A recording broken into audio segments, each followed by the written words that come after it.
The story was by far the scariest thing to ever happen in my life. I went to a bar with my friends on a Saturday night. As we usually did, we all got decently intoxicated.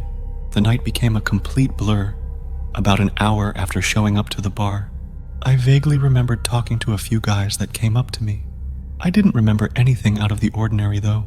I lived walking distance to the bar we were at that night, so I guess when I got tired or bored I left. And I do remember walking to my house that night. I think it was when I was starting to sober up a little bit. We always used to leave a key under a flower pot in our stoop. I always used that key on nights like this, so that I wouldn't have to walk around with my keys on me while I'm drunk. I got home, locked the door behind me, and went straight to my room to fall into my bed. I skipped changing into pajamas and brushing my teeth and whatnot. I did lay there awake with my phone in my hands, texting my friends, seeing if they were still there and making sure they got home okay though. Suddenly I heard the front door open downstairs. The only thing I was thinking was that it could be my little brother getting home, since he usually got home really late. My best friend texted back, asking how I got away from the guy. I replied back, "What guy?"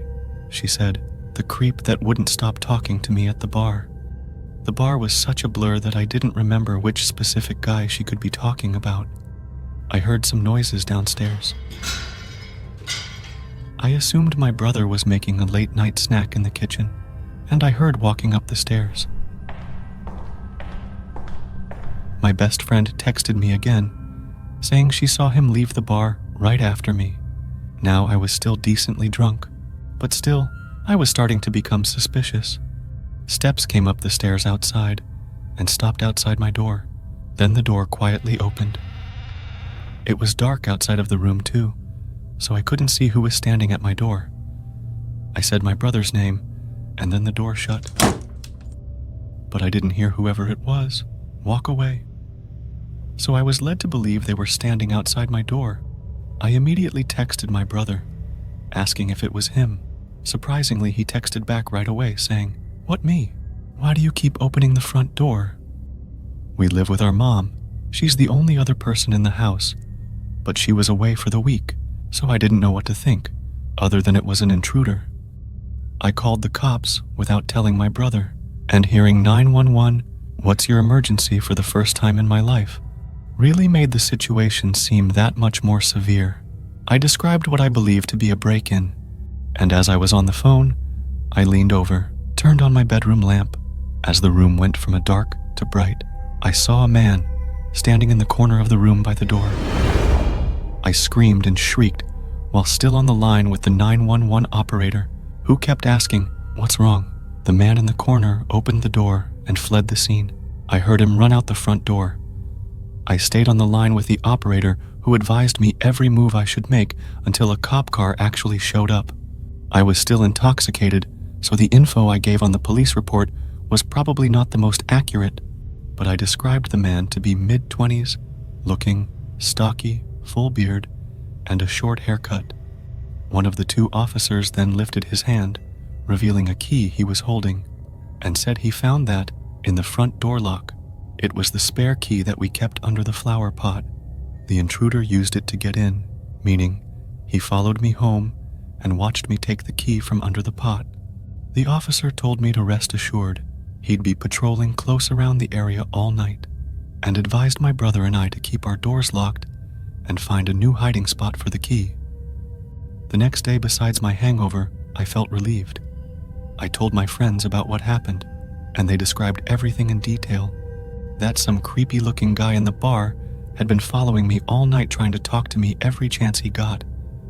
And somehow, I was oblivious to it. I took a long break to go to bars, and we don't hide a key outside anymore.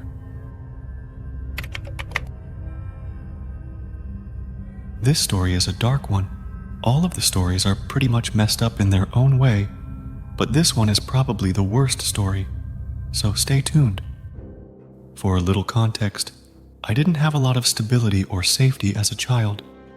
My biological father is a sexual predator and assaulted my older sister when she was a child, so I never got to meet him until I was 10 years old. Every time I lived with my mom, she would take off for months at a time and leave me alone in her house. I was only 8 years old at the time. I periodically lived with my aunt, but she was an alcoholic and had raised me for most of my childhood in a fundamentalist Mormon cult. But every time I went to live with my mom, she would leave me, and I was always hungry and dirty. So I figured it was best to just stay with my aunt. Well, fast forward to when I'm 16 years old, and my aunt got drunk and blacked out in the hallway of her house. After I called 911, my dad and stepmom had picked me up from the hospital, and they decided it was best that I lived with them. My dad made me really uncomfortable, but I still loved him, and I thought he was a changed man, and I did adore my stepmom. I reluctantly said yes, because I desperately didn't want to go back to my mom's, and I couldn't handle being with my aunt anymore.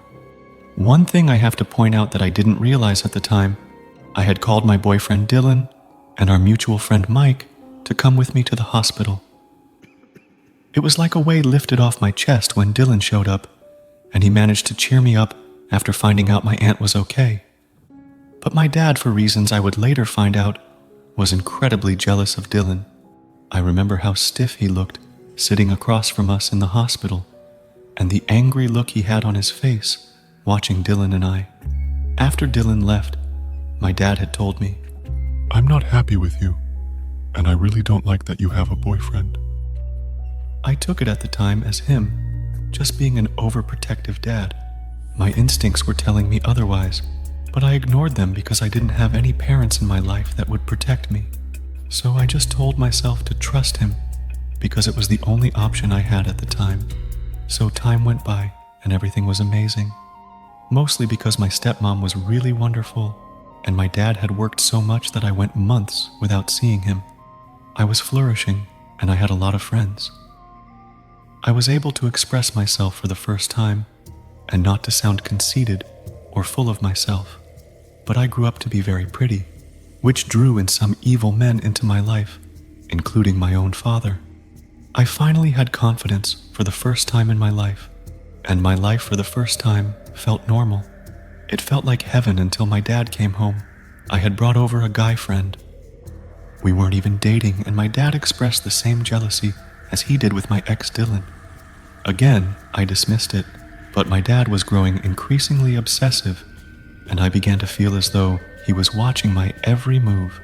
I ended up dating a guy named Luke. He was my first love.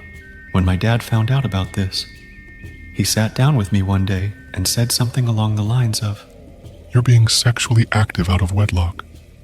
I don't know how he knew that, or if he had just assumed. "Your stepmom's only slept with her ex-husband, and me. And as a Mormon family, that's what's expected of a woman." Luke and I had dated for about 4 months, and he ended up cheating on me and then breaking up with me. And naturally, I was heartbroken. I don't know what it was about that event, but my dad sensed my vulnerability and leaped right into it. The first weird thing I noticed was I woke up one day and my iPod was missing. I ended up finding the broken case in my closet, but no iPod. The thing about that iPod is not only did I have all of the music I loved, but also some naked photos of me as well. And it did not have a passcode to get in. I didn't want to think that my dad took it, so I brushed it off yet again. A few days later, things increasingly became more unusual and more dangerous for me. I changed my hair, and it may seem weird, but my sister later told me that it seemed like he was more attracted to me after that, and also seeing me in such a vulnerable state since the assault happened a few days later. I was laying on the couch, still pretty heartbroken over Luke, and my dad came downstairs and sat on the couch next to me. And he then started rubbing my back, which maybe wouldn't be too weird, but he had started rubbing my back under my shirt. I don't think my brain could process what was happening, so I froze up, almost into a dreamlike state. My stepmom came into the room, and he pulled his hand quickly out of my shirt. I don't know how, but she didn't notice. The next morning, my dad came into my room to wake me up for school. When he woke me up, I noticed that the door was cracked, Everyone except for him and I were still asleep. He started off by stroking my cheek, and then he climbed on top of me and kissed me on the lips a few times, then telling me, "This is how I used to kiss you as a baby. Is this okay?" I was honestly terrified, and I just said yes. He then started rubbing the inside of my pants slightly below my stomach, then up my shirt, and even proceeded to lift up my shirt and look at me. I think I went into shock because I didn't move. I've always been really skinny, and at 16, I was slightly underweight, and my dad was a big guy. So I knew I had no chance of fighting him off, and I was scared he would hurt me or my stepmom if I screamed. I then went into survival mode. It went on for what seemed like an eternity. After it was over, he drove me to school and to keep myself safe. I just pretended like everything was okay, but once I had gone to school, I had run away and called my mom to come get me. She seemed irritated and didn't even believe me. So she called my sister to drive down from Wyoming to Utah to come pick me up. While I waited for her, my stepmom found me. I got into her car and she asked what happened. Then she said, "Your dad told me that you might have taken his cuddling the wrong way." When I told her in detail what had happened, she said that there wasn't anything unusual about that, and it wasn't even weird that he did it. I knew at that moment that no one there had my back, and I had to get out before things escalated even more. Unfortunately, though, I would go on to be sexually assaulted and raped by 4 men after him. I was raped 2 months later by a 30-year-old man at the party. And after that happened, I had messaged my dad, telling him that he paved the pathway for this to happen.